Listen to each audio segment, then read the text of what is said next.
2, 3, 1, 2, 3, 1, 2, 3. Okay, now it's working. So I'm recording from now on. Can you say your first name, please? Ajeet. Ajeet. Ajeet, you have a bag of nuts in your hand. Are you feeding the squirrels or the birds? No, squirrels. Squirrels. This is a rare thing. Most people feed the birds, but you're a squirrel No, lover. I like squirrels. So they always come and take their nuts. And you've just thrown one, and there's a squirrel. Sometimes they come, they take it from my hand. Sometimes, if I don't have, then they come on my shoulder looking for it. Oh, wow. Oh, so they're that A friendly. couple of them are very, very friendly. So Now, the one you've just... So the squirrel that's just taken the nuts jumped up on the bench opposite us, is sitting in profile, munching away, busily eating the nut. So this is not a time of year to bury the nuts. sometimes they do. So they do sometimes take them and stick them in the they take ground. and bury them. Yeah. I've always believed this story that the squirrels never remember where their nuts are buried. Do you think that's true? I think they recognize you. I don't know whether they remember where they bury the nuts, but they do recognize people, I think. So they know you when you come here? Sometimes when I'm walking in, they're already on the bench. Oh, waiting. There's a queue. Another person who comes there and he sits on that bench. So as soon as he enters the gate, the squirrel is there. Oh, fantastic. So I think they do remember you. And do you anthropomorphize them? Do you give them names? Do you think about their characters? No, I haven't given them names, no. Here comes one. Just about 2 feet from us. You've thrown a nut, taking it straight. They look very healthy, these squirrels. They are. See, she's a greedy one. Oh, she's even reaching she has up. one, but then she looks for another one also. So take 2 at a time. How long have you been doing this, Ajeet? For maybe a few years. So this is a regular, daily... Yeah, in summer I usually come in the morning as well as in the afternoon or evening. But winter, there is only one time you can come because they close the gates at 4:30. It gets dark. Oh yeah, they do. It's quite early. So we're in West Ham Park. We're in the part of the park which has got like exotic plants, and you're not allowed to cycle. It's a bit more peaceful this side, isn't it? There's no kind of sports or people running around. Is that one of the reasons why you come to the park, for the peace and quiet? I just like nature. I like birds. I like squirrels, of course. Like flowers. So, yeah. And it's nice. Sometimes even the tits come and take a peanut. They just come fly and go up. So I saw something the other day from a bird expert who was saying we should maybe stop feeding the birds so much because it benefits certain species. So I'm just going to move my bicycle as the tractor comes past. It's a little blue tractor and a red trailer. That's the groundsman. Yeah, and the point that this bird expert was making was certain species like blue tits will dominate a bird feeder because they're more aggressive than others. And the thing is, feeding birds, it's such a thing, isn't it? It's kind of like you want to help animals. But I think pigeons are fierce. Yeah, Because true. there is competition between squirrels and pigeons. Yeah. Who will get it? Yeah. So sometimes some squirrels are really scared of birds. Okay. And they will just run. You give them the peanut, but because the pigeon has gone there, so they will just run off. I'm kind of surprised by that. For some reason, I thought squirrels would...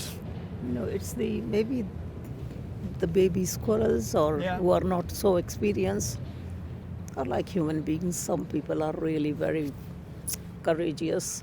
Yes. Strong, some are not. So must be the same thing with them also. Would you say that you are courageous and strong? I don't know. Have there been moments in your life when you've had to be strong and courageous? Maybe put it like that.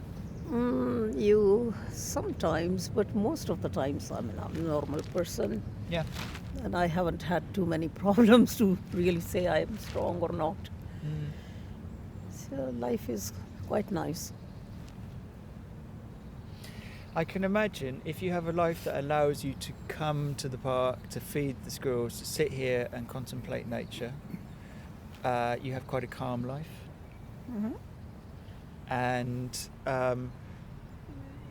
is what you get from this something you don't get outside in the city? Do you have to come to the park to have this kind of feeling, or can you feel it? Can you feel the same kind of sense of kind of contemplation? No, not in the city.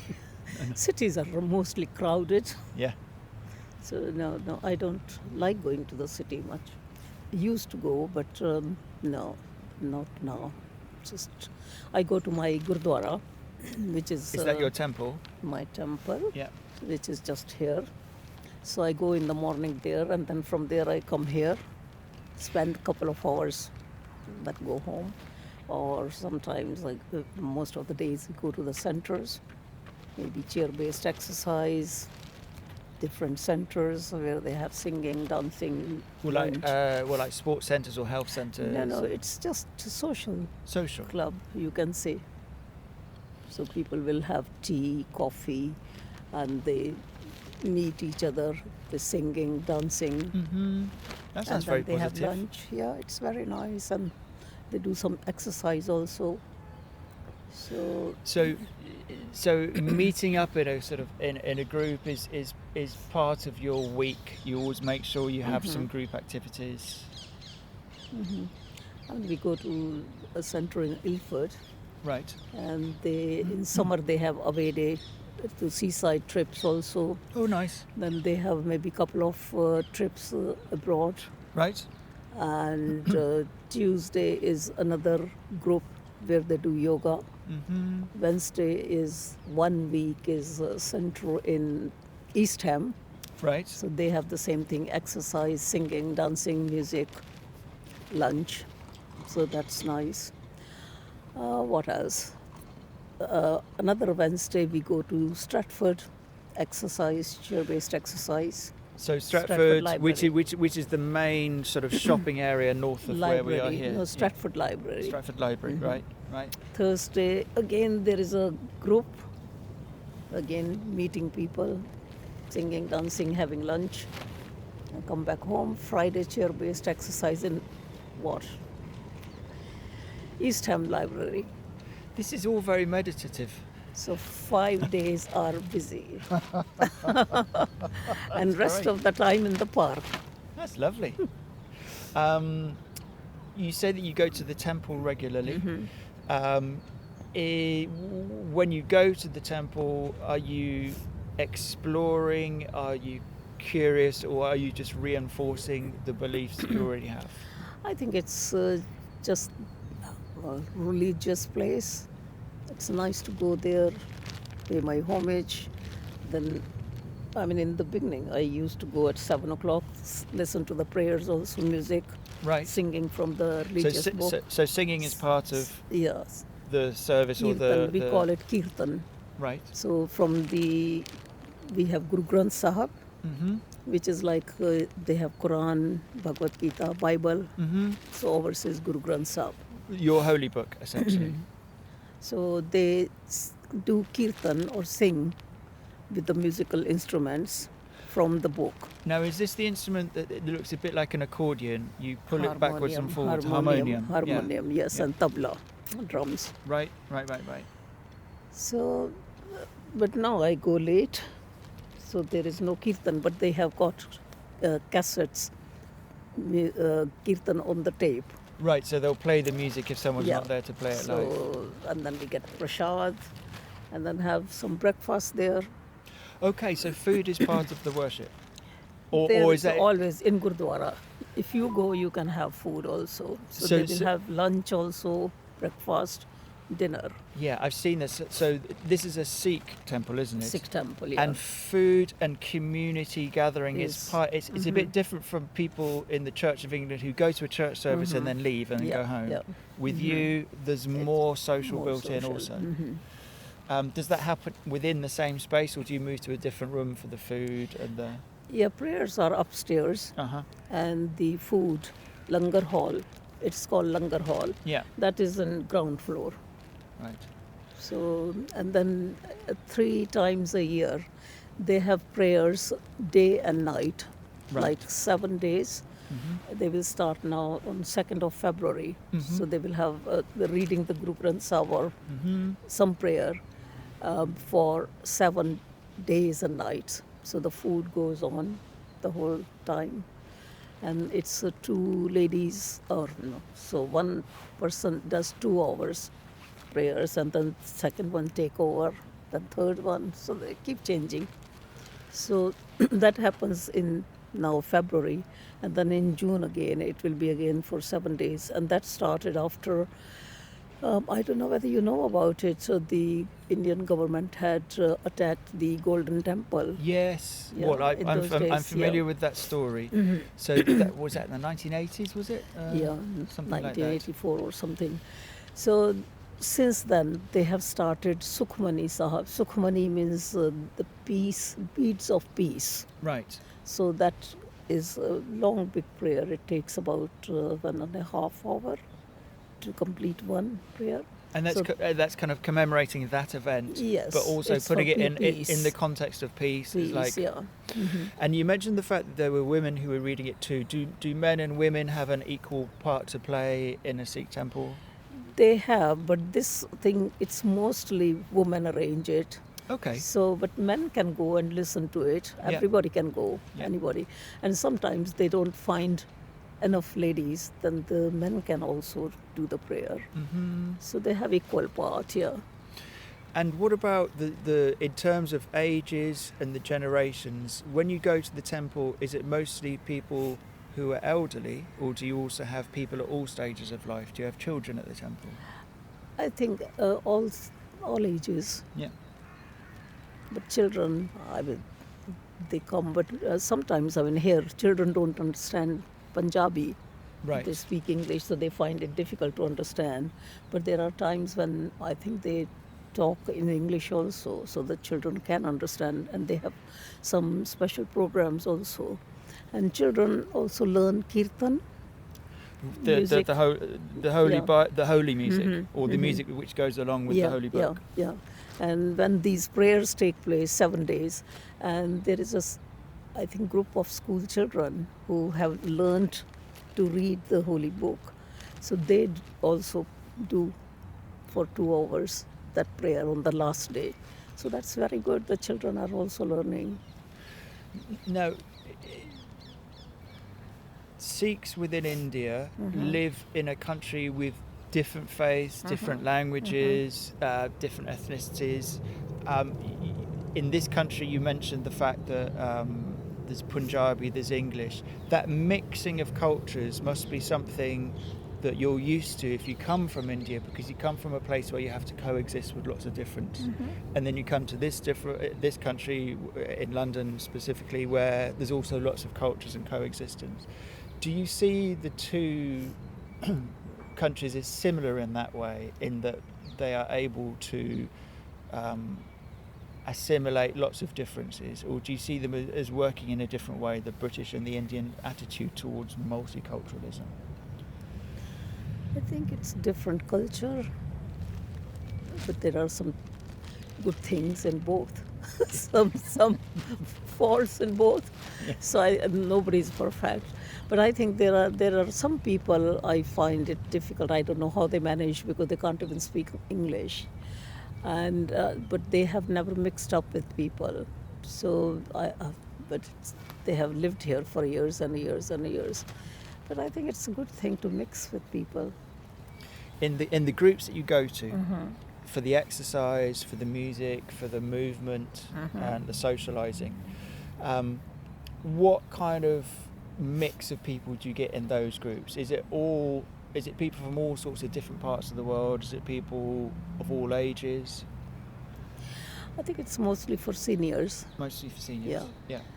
Because lots of people, the children are all working, everybody else, seniors are left at home on their own, loneliness and whatever.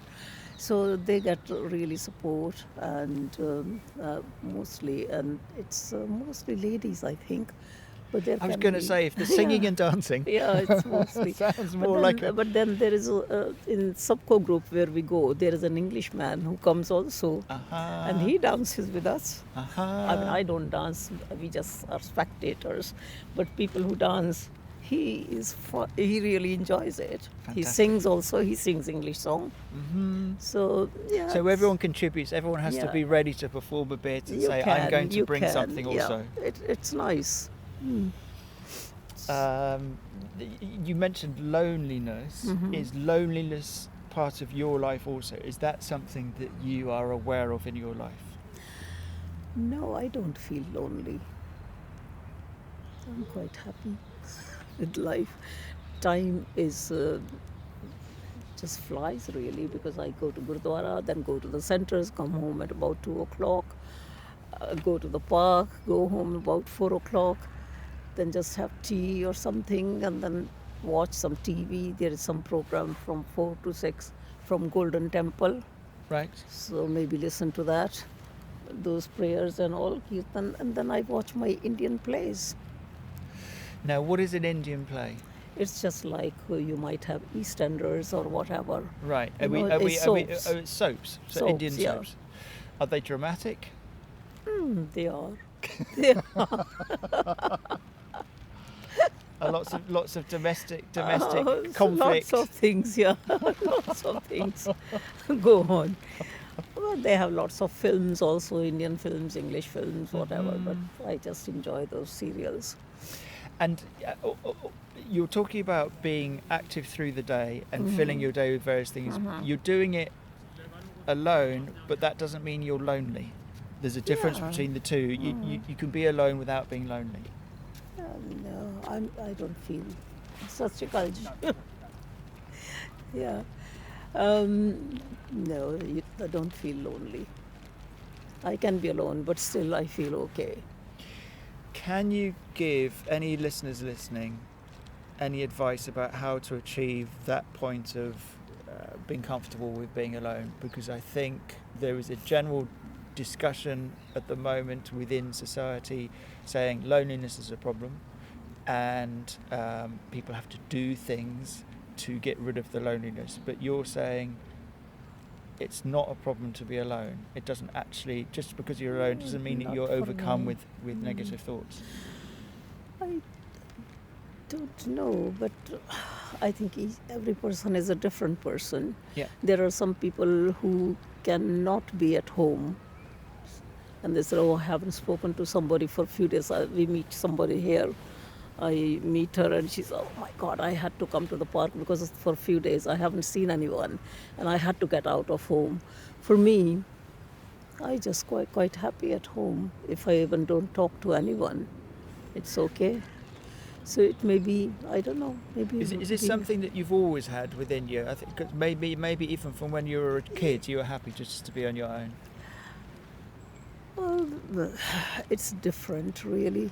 I don't know, maybe religion helps you also with these things and your attitude. So, but somehow I'm happy that I have got that feeling. So, I don't know, it's up to you. I mean, there are some people who say they have lived in the family and once now they're on their own, so they find it very difficult to adjust. For me, I have lived always on my own.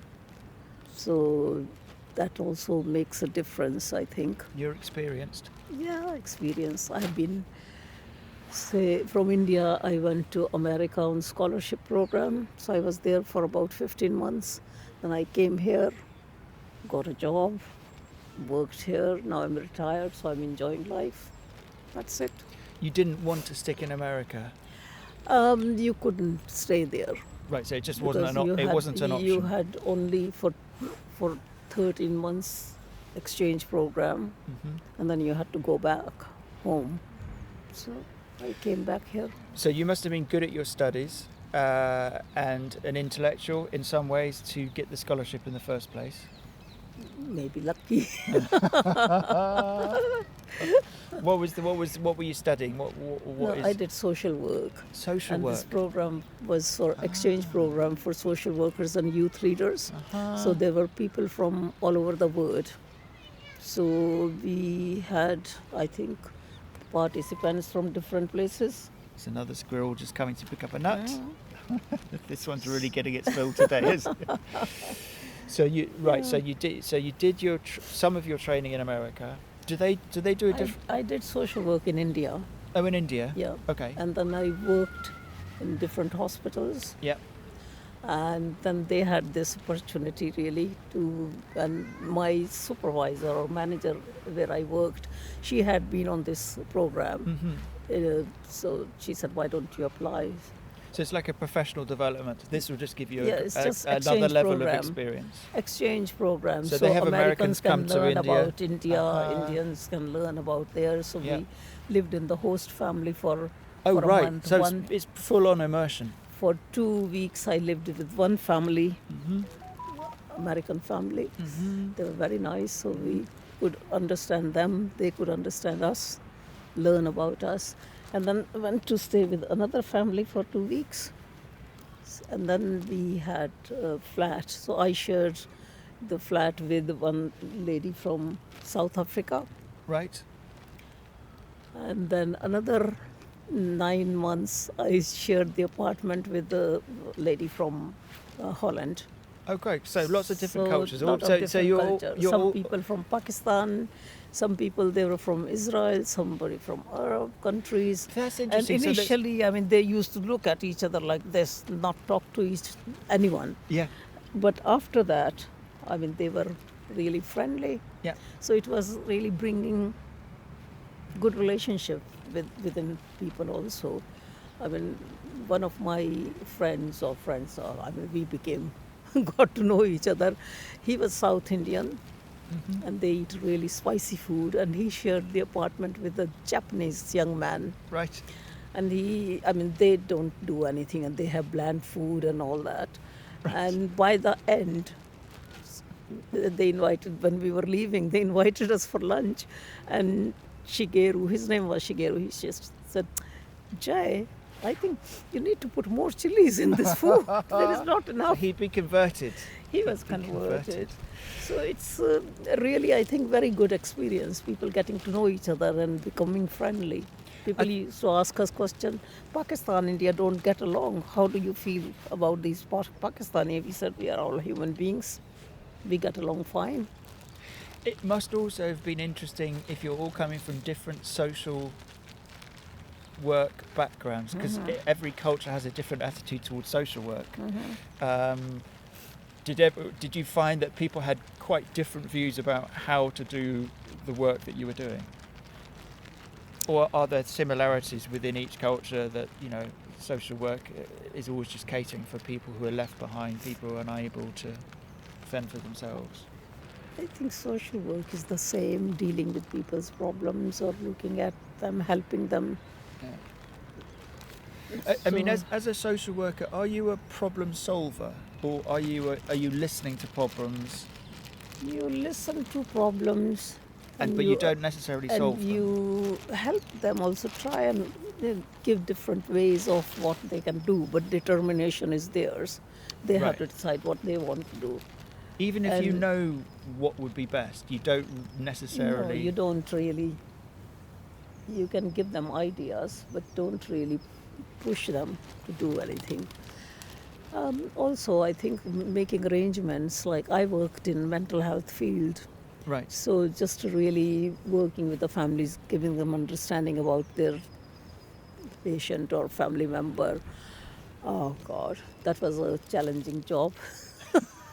Doing mental health act assessments. So you're saying the interaction between you and the family was always a difficult point, because you're talking about trying to pass on information to the families was difficult, or trying to get the families to Just adapt. supporting them. the families. giving them understanding, and also making arrangements for care plans, whether somebody needs to go to a supported accommodation Yeah. for some time, or whether they needed to attend some day centers or something where they could be occupied, they could become more able to do things. So it was interesting job, but challenging. Yeah.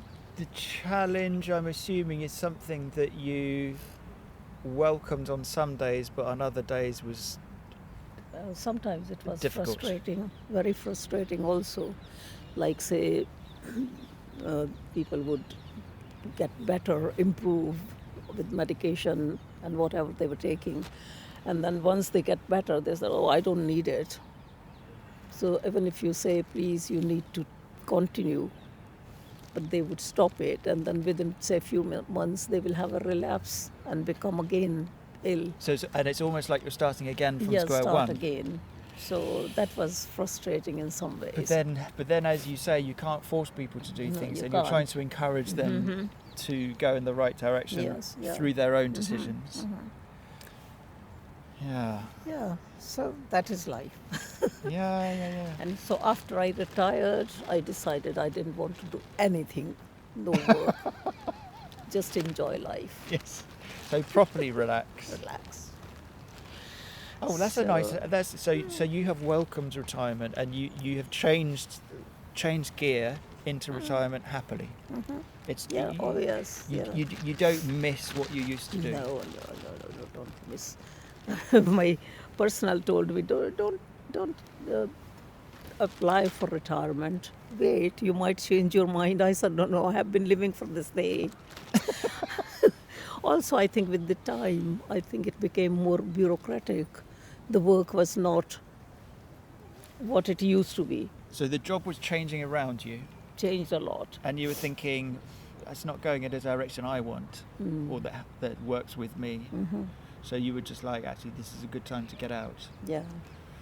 So I'm really happy. Do you think that, having reached this stage in your life, you reach a greater sense of wisdom and understanding of the world, especially given the work that you've done, where you've dealt with lots of different kinds of people in different situations? Has all that experience given you essentially wisdom? I don't know. I just live a very easy, simple life. Don't get involved with so many different things. I just like to be happy.